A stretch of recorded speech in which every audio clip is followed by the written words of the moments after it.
When I'm asked about who most affected me or impacted my life, who taught me something that stayed with me forever, a million people come to mind, and it depends what day you ask me who had the most impact. Today, the person who came to mind was my uncle, Angelo Fradianni, but he always went by Uncle Julie. And he was a very interesting man, and he came to live with me and my husband toward the end of his life.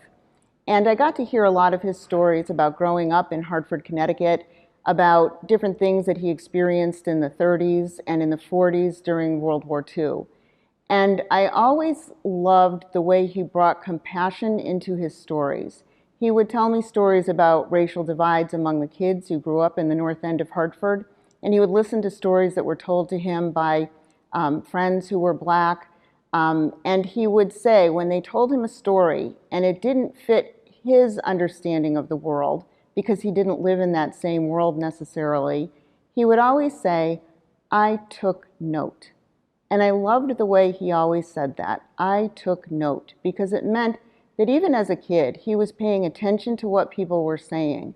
And the things that he learned as a child about injustice and the world carried into his adult life because he took note as a child. And I often wonder if there was a teacher who taught him how to do that. But he always brought compassion to his stories. And in addition to saying, "I took note," he would always say, "one thing at a time." And I have found that to be a very useful idea to live by. So many times we want to rush, rush, rush and do so many things, and we end up undoing the things we wanted most to do sometimes.